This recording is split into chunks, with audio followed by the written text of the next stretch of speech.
नमस्कार. मी आहे पंढरपूरचा लडका. तुम्ही लोंढा बी म्हणू शकता, काही म्हणू शकता, शेवटी तुम्ही आहे. आज मी एका विषयावर बोलणार आहे.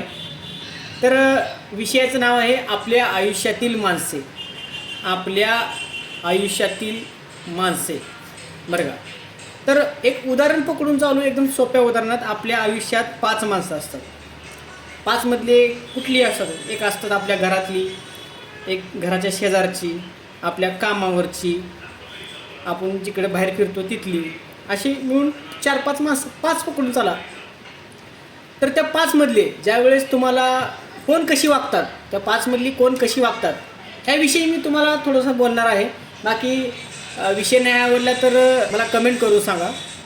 तर पहिला मुद्दा आहे, आपल्या यशात त्या 5 मधली किती लोक सहभागी होतात. ज्यावेळेस आपल्याला एखादं यश मिळतं, आपल्या यशामध्ये किती लोक सहभागी होतात. तर माझ्या मते, माझा वैयक्तिक अनुभव असा आहे की माझ्या मते आपल्या यशामध्ये ही 5च्या 5 लोक सहभागी होतात.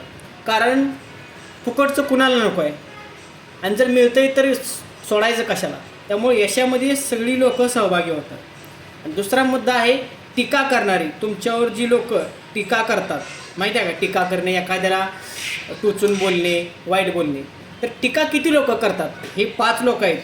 तर या 5 मधले माझ्या मते टीका करणारी ही 4 लोक असतात. का 4 लोक असतात? तर पूर्ण लोक तुमच्या विरोधात बोलू शकत नाहीत. एखादा तरी तुमच्या बाजूनं असतो. तर तुमच्या बाजूनी कमी लोक असतात. त्यामुळे टीका करणारी किती लोक? 4 लोक. हे माझा वैयक्तिक अनुभव आहे, बरं का.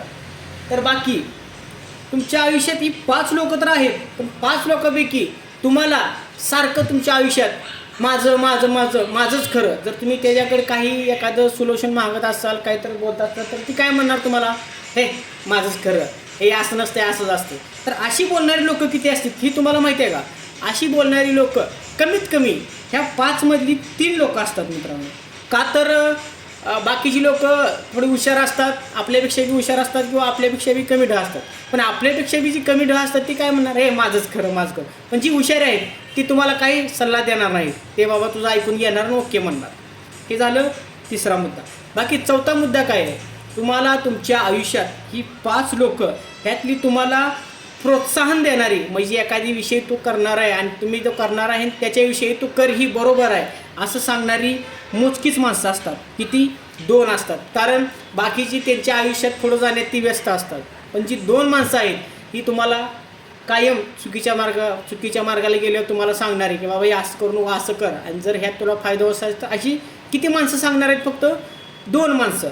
कारण बाकीची लोक तुमच्या मदतीला येतील, पण प्रोत्साहन देणारी माणसं फक्त तुम्हाला 2च येणार आहेत. बाकी शेवटचा आणि लास्ट मुद्दा आहे, तुम्हाला आयुष्यात, प्रत्येकाच्या आयुष्यात हा मुद्दा आहे, मदत करणारी लोक. मदत, तुमच्या आयुष्यात तुम्हाला मदत करणारी लोक किती येतील? तर माझ्या मते 5 मधली तुमच्या आयुष्यात मदत करणारी लोक फक्त एकच राहणार आहे मित्रांनो. का तर मदत करणारी लोक ही एकच असतात.